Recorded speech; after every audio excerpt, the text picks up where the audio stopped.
Hello students, welcome back. Today we are continuing our journey with the residential status and tax liability in India topic. So let's get started. As already I covered the residential status of individual in my previous video and उसमें मैंने mention भी किया कि individual and Hindu undivided family ऐसे दो persons हैं जिनको तीन कैटेगरीज में डिवाइड किया होता है। तो आज इस वीडियो में मैं सबसे पहले हिंदू अनडिवाइडेड फैमिली को कवर करूंगी एंड उसके बाद अदर एंटिटीज़ को भी कवर करूंगी। तो यहाँ पर आप देख सकते हो मैंने डायग्राम में मेंशन किया हुआ है कि जो हमारे पास residential status of Hindu undivided family है उसके अकॉर्डिंगली तीन कैटेगरीज में हिंदू अनडिवाइडेड फैमिली को डिवाइड किया जा सकता है। Ordinary resident, not ordinary resident and non resident, same as individual. अगर आपको हिंदू अनडिवाइडेड फैमिली का मीनिंग या कुछ और जानना है तो उसके लिए मैंने ऑलरेडी एक वीडियो बना रखी हुई है जिसका लिंक मैं डिस्क्रिप्शन बॉक्स में दे देती हूँ। आप प्लीज़ उसको चेक कर लेना।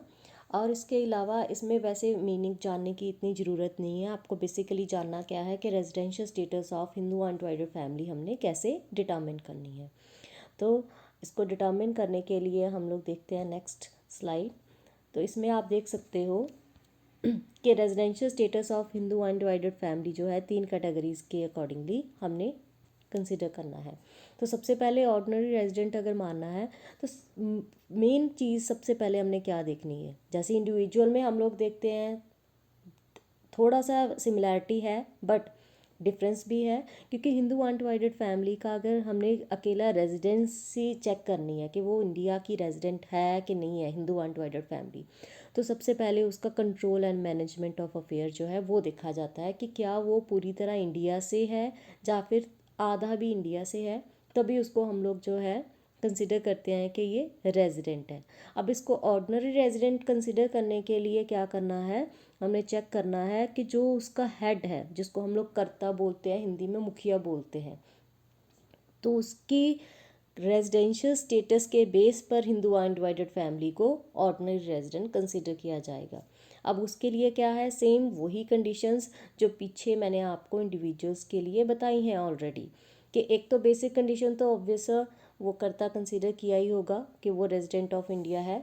इसके साथ साथ उसने जो है अगर कर्ता ने जो एडिशनल दो कंडीशंस हैं जिसमें है कि जो हमारे पास प्रीसीडिंग 10 ईयर्स में एटलीस्ट वो 2 बार रेजिडेंट रहा हो, और इसके साथ साथ जो है प्रीसीडिंग 7 ईयर्स में वो एटलीस्ट 730 डेज इंडिया में स्टे रहा हो, उसका स्टे किया हुआ हो, तो फिर उसके बेस पर, किसके बेस पर, कर्ता के बेस पर, जो उसका मुखिया है उसके बेस पर हिंदू अनडिवाइडेड फैमिली को ऑर्डिनरी रेजिडेंट मान लिया जाता है। क्योंकि वो बन गया ऑर्डिनरी रेजिडेंट तो ऑब्वियस है उसके अंडर जो आ रही है हिंदू अनडिवाइडेड फैमिली वो भी क्या बनेगी, ऑर्डिनरी रेजिडेंट।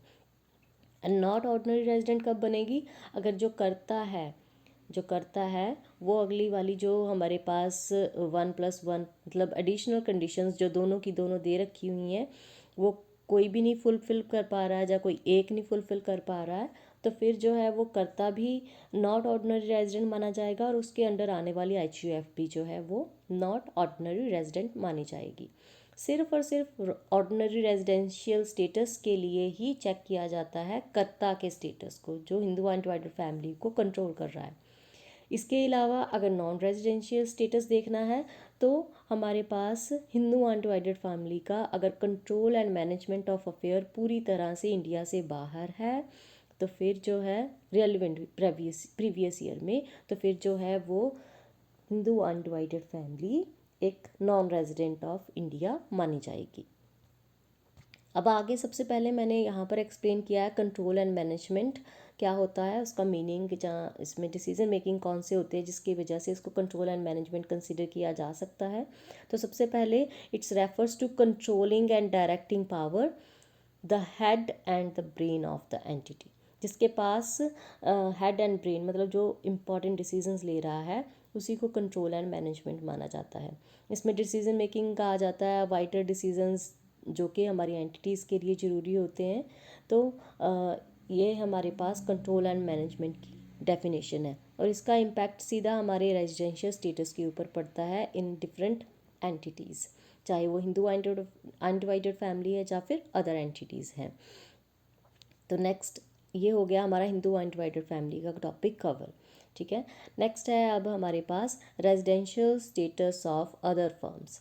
अब अदर फर्म्स में हमारे पास आ जाती हैं association of persons, body of individuals, local authorities, जहाँ other artificial personals next slide में वो भी कवर किए हैं। तो इनमें सबसे इम्पॉर्टेंट बात ये है कि इनमें सिर्फ दो कैटेगरीज आती हैं, एक ये रेजिडेंट और दूसरी नॉन रेजिडेंट।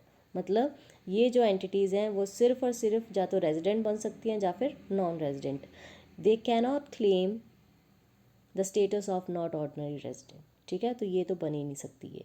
तो अगर रेजिडेंट देखना है कि एसोसिएशन ऑफ पर्सन जब बॉडी ऑफ इंडिविजुअल है कि नहीं है, तो उसमें भी सेम हम लोग control and management of affair देखते हैं association of person body of individuals का, कि क्या वो पूरी तरह से या फिर आधा भी इंडिया से है रेलिवेंट प्रीवियस ईयर में, तो ये जो हमारी एंटिटीज़ है वो रेजिडेंट ऑफ इंडिया मानी जाएंगी। और दूसरी तरफ अगर ये जो है कंट्रोल एंड मैनेजमेंट पूरी तरह से ही इंडिया से बाहर है पिछले रेलिवेंट प्रीवियस ईयर में, तो ये जो है हमारी एंटिटीज़ नॉन रेजिडेंट जो है मान ली जाएंगी।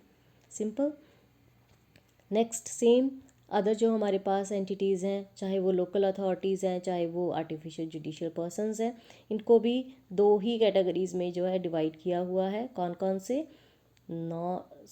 Resident and non resident, right.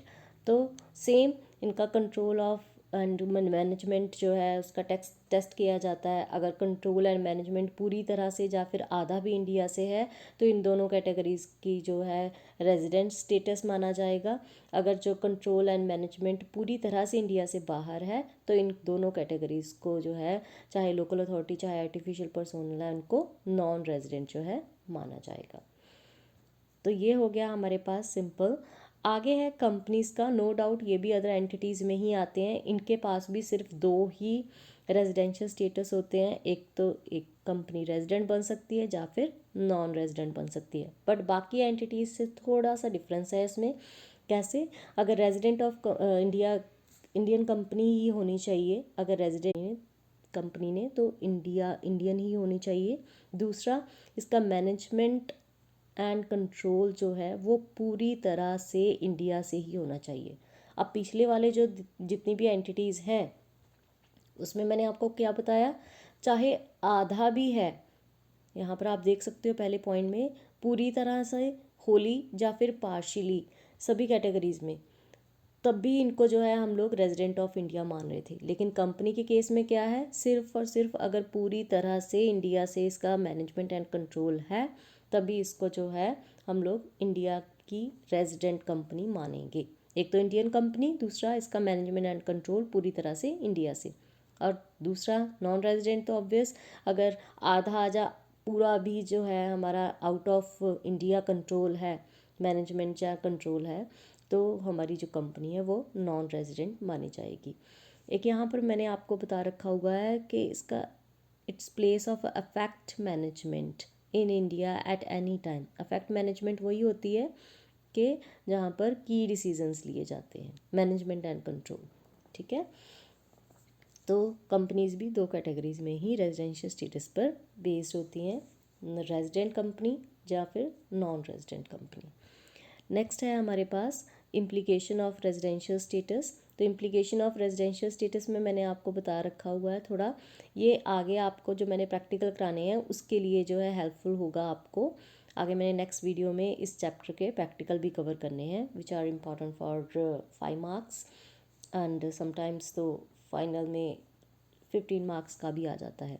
तो इम्प्लीकेशन ऑफ रेजिडेंशियल स्टेटस में आ जाता है, स्टेटस अगर रेजिडेंट है तो जितनी भी टोटल इनकम है, चाहे वो पूरे वर्ल्ड की इनकम है उसकी, इंडिया से रिलेटेड या फिर बाहर से रिलेटेड, सब पे उसको टैक्स देना होगा। दूसरा, नॉट ऑर्डिनरी रेजिडेंट, तो नॉट ऑर्डिनरी रेजिडेंट है तो उसकी कुछ टैक्सेशन लिमिटेशंस है, मतलब कुछ लिमिटेड इनकम्स के ऊपर उसको टैक्स देना होगा।